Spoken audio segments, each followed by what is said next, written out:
예.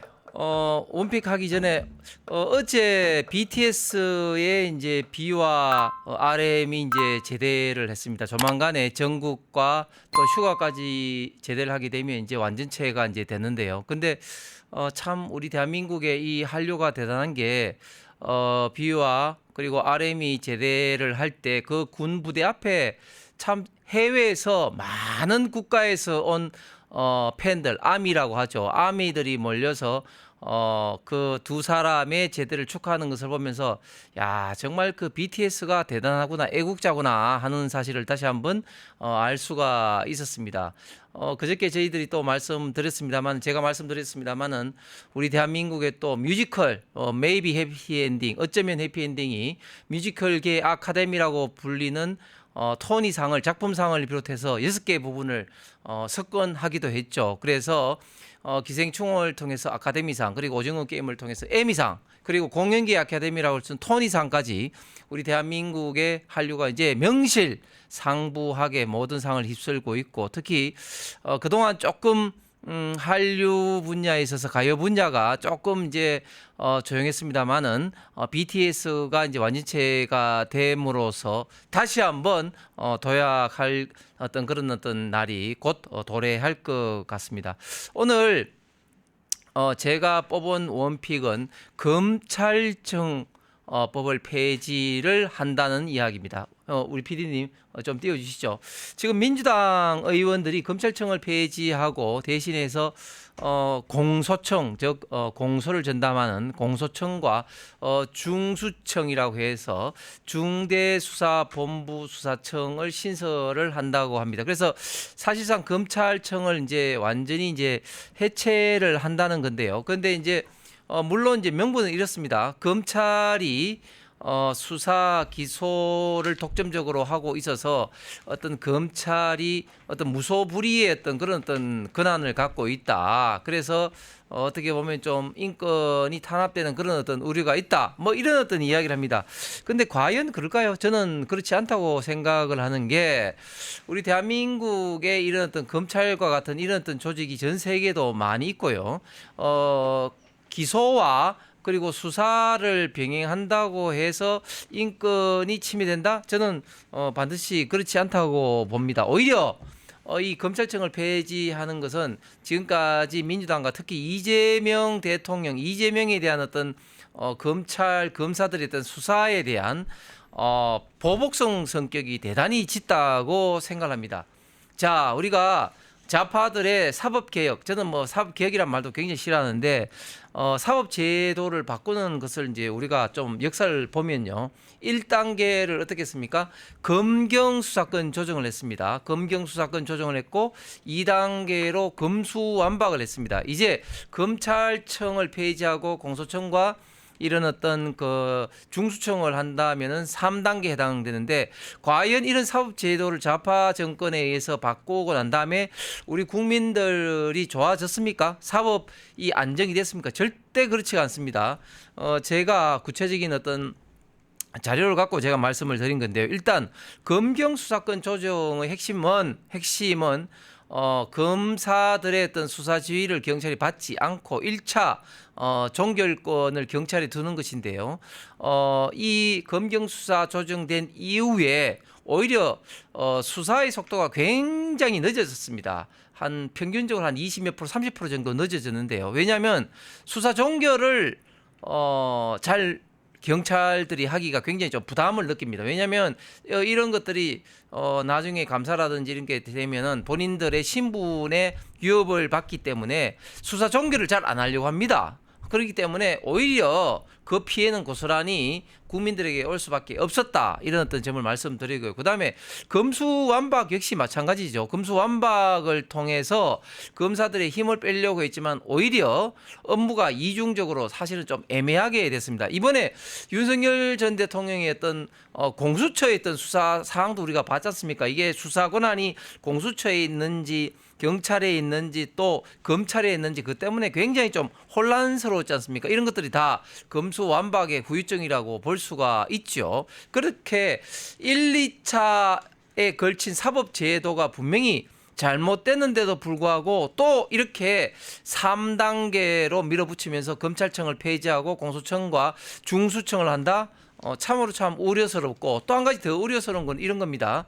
지금 이렇게 되면요, 공수처가 있고 공소청이 있고 중수청이 있고 또 경찰이 있습니다. 그리고 이런 것을 다 포괄하는 국가수사위원회라는 것을 국무총리 산하에 둔다는 건데요. 이렇게 되면 수사의 독립이 사실상 무너지고 어떤 정권 입맛에 맞는 수사가 이루어질 가능성이 굉장히 많습니다. 그렇게 되면 결국 어떻게 되느냐?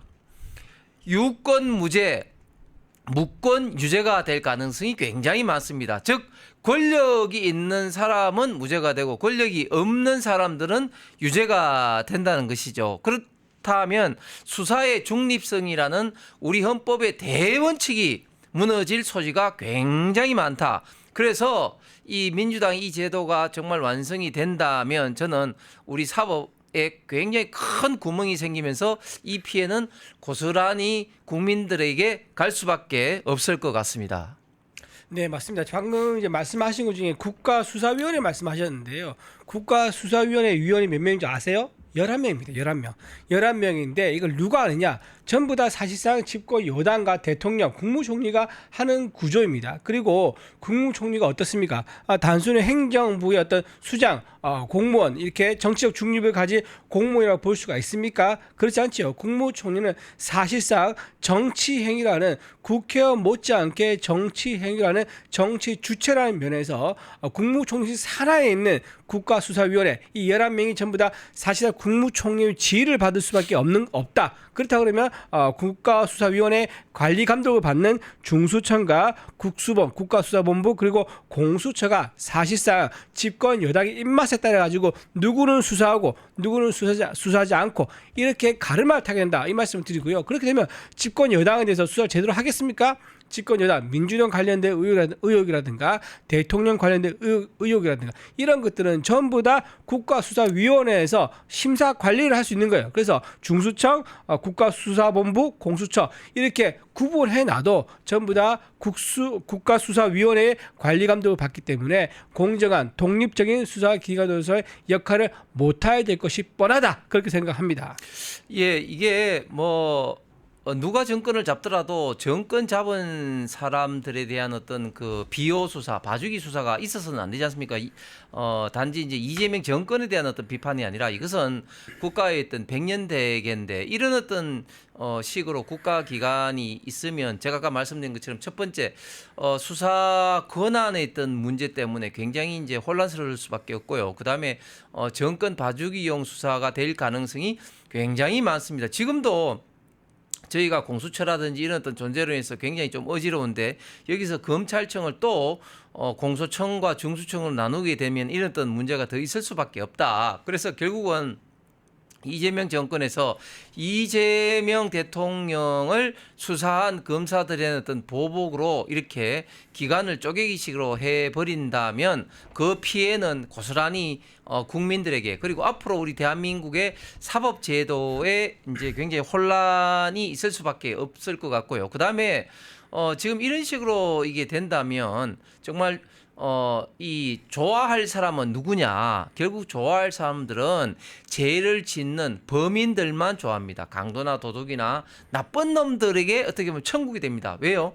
일단 기본적으로 수사 권한이 굉장히 이제 없기 때문에, 수사 권한이 굉장히 복잡하기 때문에 서로가 좀 이렇게 수사를 하는데 이게 우리 부서다, 너희 부서다, 이렇게 굉장히 이제 혼란이 가중될 소지가 굉장히 큽니다. 그 다음에 또 어떤 문제가 있습니까?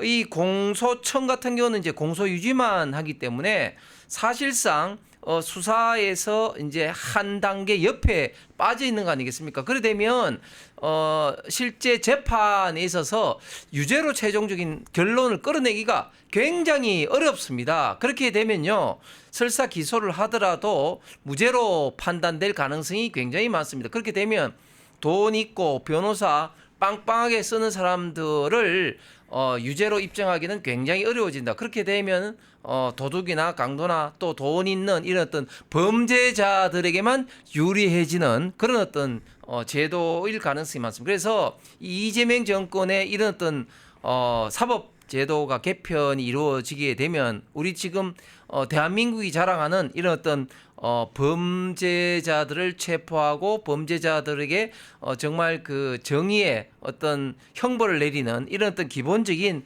우리 국가의 수사 역량이 굉장히 약화될 소지가 굉장히 많습니다. 왜?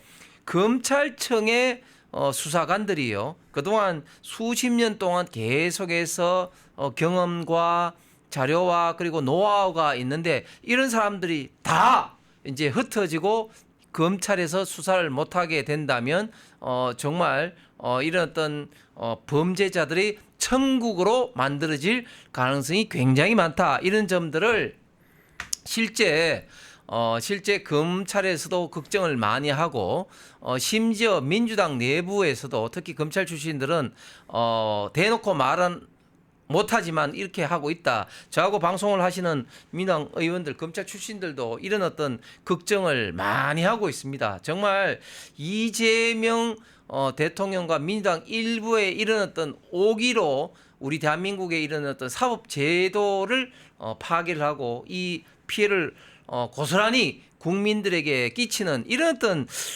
저는 잘못을 해서는 정말 역사에 평가, 비판을 받을 거라고 생각을 합니다.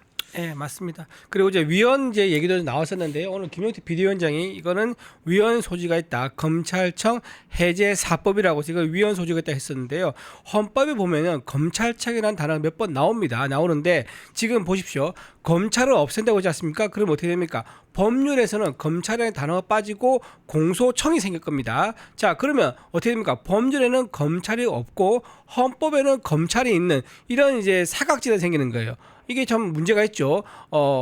이제 그 공백이 생기는 건데 헌법에는 정작 상위법이 헌법에는 검찰이 있지만 하위 법률에는 검찰이 없는 이런 황당한 상황이 될 수 있기 때문에 이것도 위헌이 될 수 있는 거예요. 그래서 이거를 하려 그러면은 개헌과 같이 해야 되는데 개헌과 관계없이 이렇게 밀어붙이는 거 정말 위헌 정당이라고 이제 민주당에서는 우리에게 위헌 정당 해산 심판 청구를 하겠다고 연기를 풍기고 있지만 정말로 위헌 정당은 이렇게 위헌적인 거를 알면서도 밀어붙이는 정당이 바로 위헌 정당이 아닐까 그렇게 생각합니다. 예. 펜앤마이크에서 추천하는 영상도 보고 가세요. 다른 영상도 즐기시려면 구독 버튼을 꼭 눌러주세요.